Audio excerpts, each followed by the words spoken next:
आधी रात का समय था। उस भयानक जंगल में लाजो बुरी तरह से दौड़ रही थी। उस भयानक जंगल में अजीबोगरीब आवाजें चारों ओर गूंज रही थी कि तभी लाजो की नजर एक सुनसान गांव पर पड़ी। लाजो दौड़ती हुई उस गांव की सीमा में प्रवेश कर गई। लाजो दौड़ती हुई एक घर की कुंडी खटखटाने लगी। दरवाजा खोलो, वो मुझे मार डालेगा, दरवाजा खोलो। तभी उस घर के मालिक ने दरवाजा खोल दिया। कौन हो तुम? मेरा नाम लाजो है। तुम इतना डरी हुई क्यों हो और हाफ क्यों रही हो? मैं आपको सब कुछ बता दूंगी। आप मुझे बस एक रात अपने घर में रुकने दीजिए, नहीं तो वो मुझे मार डालेगा। लाजो की बात सुनकर वो व्यक्ति जोर जोर से हंसने लगा। उसकी भयानक हंसी सन्नाटे को चीर गई। अगले ही पल उस व्यक्ति की शक्ल बेहद भयानक हो गई। लाजो हड़बड़ाकर अपने बिस्तर से उठकर बैठ गई। उसका शरीर पसीने से भीगा हुआ था। फिर वही सपना। आखिर ये सपना पिछले कुछ महीनों से मुझे बार बार क्यों आ रहा है? क्या रहस्य है इस सपने का? तभी उस कमरे का दरवाजा किसी ने लात मारकर खोल दिया।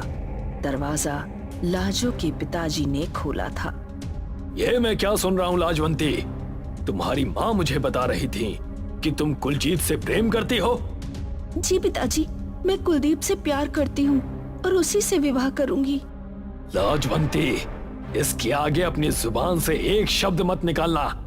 ये जानते हुए भी कि कुलजीत एक हिंदुस्तानी है, तुमने उससे विवाह करने का सोचा भी कैसे? तुम विवाह सिर्फ जीतू से करोगी। नहीं पिताजी, मैं कुलजीत के अलावा किसी और से विवाह करने की सोच भी नहीं सकती। और कल कुलजीत मुझे लेने आ रहा है, मैं उसके साथ हिंदुस्तान चली जाऊंगी। लाजो की बात सुनकर रतन सिंह क्रोधित होकर वहां से चले गए।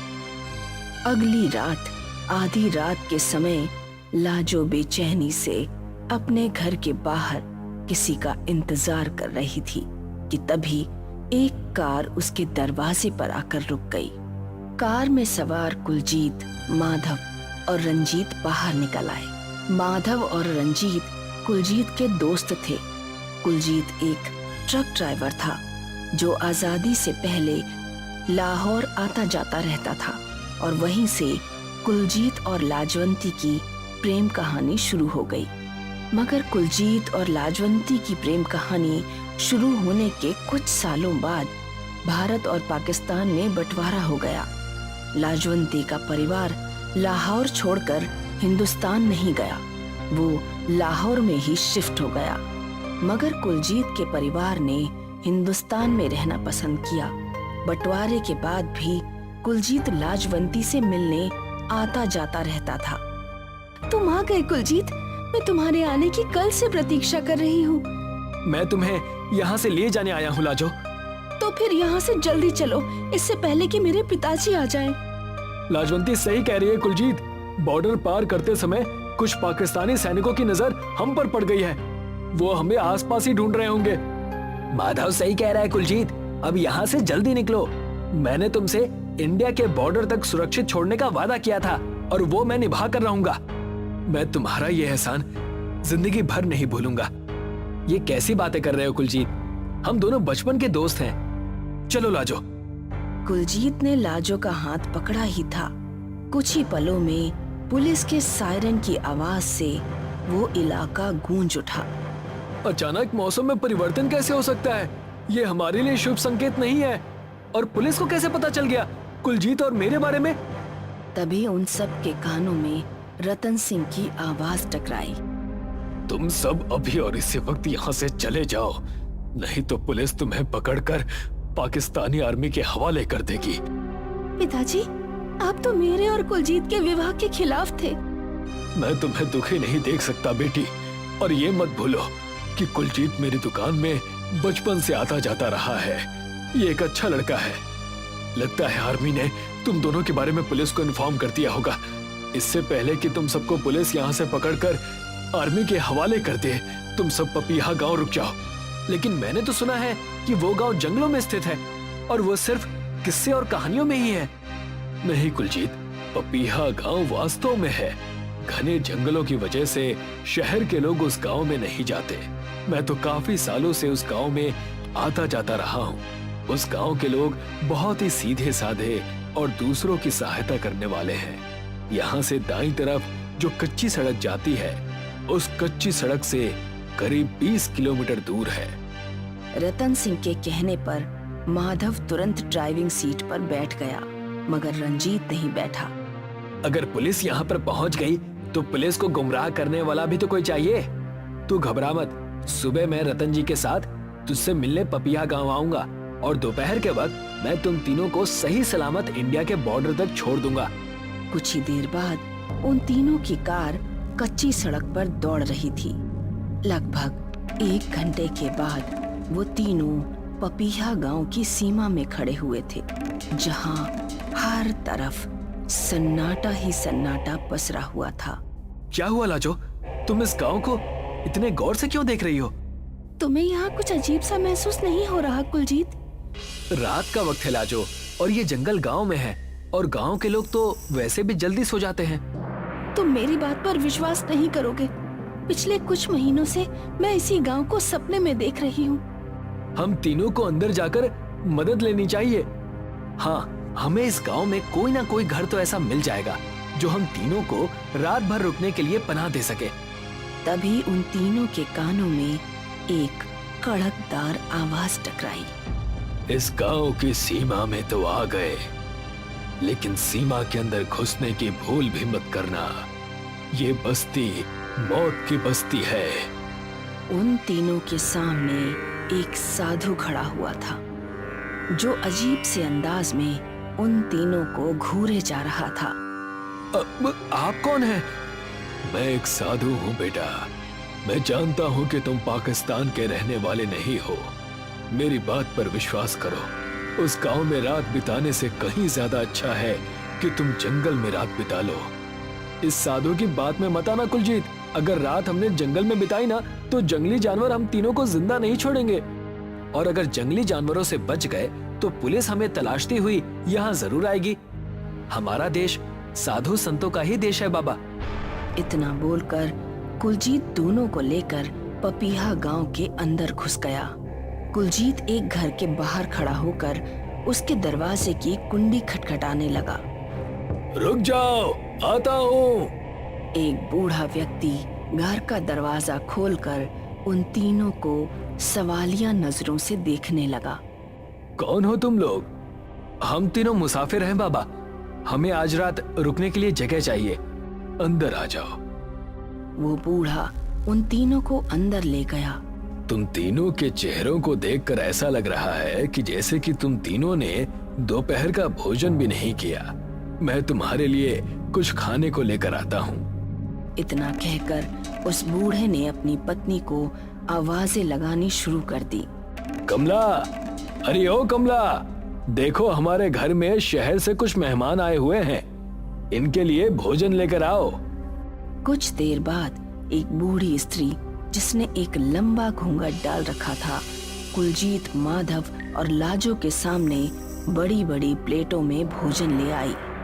वो भोजन ऊपर से एक बड़ी सी थाली से ढका हुआ था। संकोच मत करो, निसंकोच होकर पेट भरकर भोजन करो। मैं तुम तीनों के सोने का इंतजाम बगल के कमरे में करवा देता हूँ। जैसे ही भोजन करने के लिए उन थालियों को हटाया, एक प्याले में एक इंसान का सर कटा हुआ रखा था और कुलजीत के प्याले में एक कटा हुआ हाथ और माधव के प्याले में किसी इंसान की कटी हुई टांग रखी हुई थी। वो तीनों घबराकर उठ खड़े हुए। तभी उस बूढ़े व्यक्ति का चेहरा देखते ही देखते भयानक हो गया और उस बूढ़ी औरत ने अपना घूंघट उठा दिया। घूंघट के अंदर एक बेहद भयानक दिखने वाली स्त्री मौजूद थी। कौन हो तुम लोग?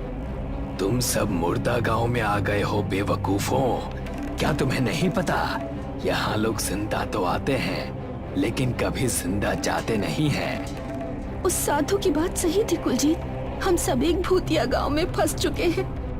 लाजो सही कह रही है कुलजीत। मुझे लगता है कि लाजो के पिताजी ने हम सबको जानबूझकर मौत के मुंह में फंसाया है। ये समय इन सब बातों का नहीं है, ये समय अपनी जान बचाकर भागने का है। अगर ये लाजो के पिताजी की घटिया चाल है तो मैं उनकी ये चाल नाकाम कर दूंगा माधव। अगर मेरी लाजो को कुछ भी हुआ तो मैं गदर मचा दूंगा। इतना कहकर कुलजीत लाजो का हाथ पकड़कर बहुत फुर्ती से घर से बाहर निकल गया।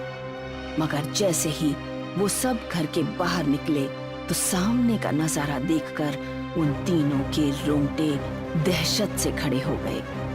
उन तीनों के सामने बेहद भयानक मुर्दा दिखने वाले लोग खड़े थे, मानो कि उस गांव में कोई जिंदा इंसान रहता ही ना हो। तभी वो बूढ़ा और उसकी पत्नी घर से बाहर निकल आए। उन्होंने किसी जानवर की तरह छलांग मारते हुए माधव को दबोच लिया। मुझे बचाओ कुलजीत, मुझे बचाओ। मगर कुलजीत के बचाने से पहले ही उस भयानक दिखने वाले बूढ़े ने माधव की गर्दन उसके धड़ से अलग कर दी। कुलजीत लाजो का हाथ पकड़कर भागने लगा। तभी कुलजीत को अंधेरे में दो लोग दिखाई दिए। वो रतन सिंह और रंजीत थे, जो कुलजीत और लाजो का रास्ता रोककर खड़े हो गए।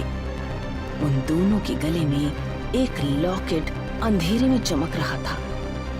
कुलजीत और लाजो दोनों बुरी तरह से फंस चुके थे। उनके पीछे उस गांव के भयानक मुर्दे उनकी ही ओर आ रहे थे। तुम दोनों यहाँ से जिंदा बचकर नहीं जा सकते। कुछ ही देर में ये सारे पिशाच तुम्हारा खून पी जाएंगे और तुम दोनों के शरीर कंकाल में परिवर्तित हो जाएंगे। ये आप कैसी बातें कर रहे हैं पिताजी? आपने तो मुझे आशीर्वाद दिया था। अपनी बकवास बंद करो।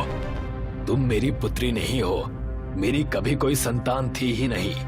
मैंने तुम्हें आज की रात के लिए ही पाल पोस कर बड़ा किया था। अगर आज रात तुम्हारा ये बेवकूफ हिंदुस्तानी साथी तुम्हें पाकिस्तान से इंडिया ले जाने के लिए नहीं आता तो मैं खुद जबरदस्ती तुम्हें इस गांव में इन पिशाचों के हवाले कर देता। रंजीत, तुम तो मेरे दोस्त थे, तुमने रतन सिंह जैसे राक्षस का साथ क्यों दिया? अमर कौन नहीं होना चाहता कुलजीत? सच तो ये है कि मैं तुम्हारे साथ में कभी था ही नहीं। मैं तो तुम्हारी पल पल की खबरें रतन सिंह को देता रहता था।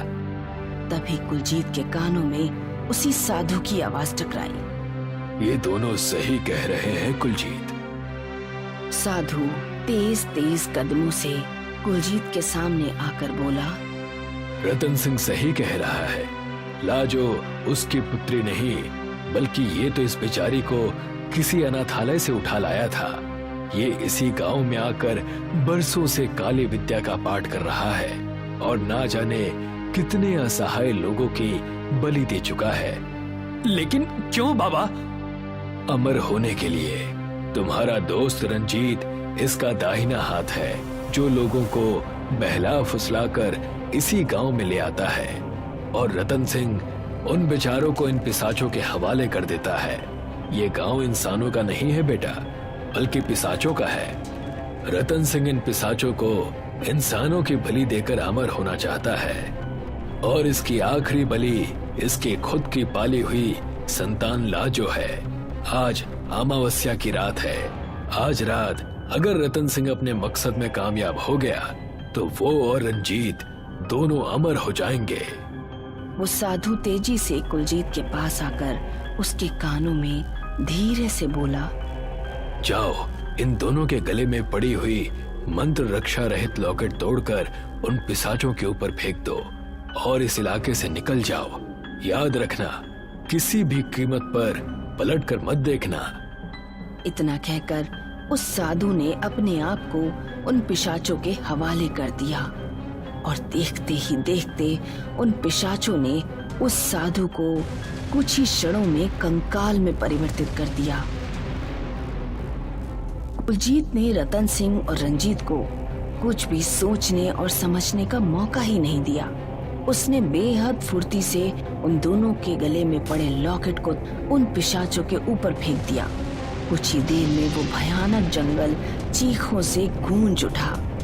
रतन सिंह और रंजीत, उन दोनों के चेहरे भी पिशाच जैसे हो गए। कुलजीत लाजो का हाथ पकड़कर लाजो को इंडिया लेकर चला आया।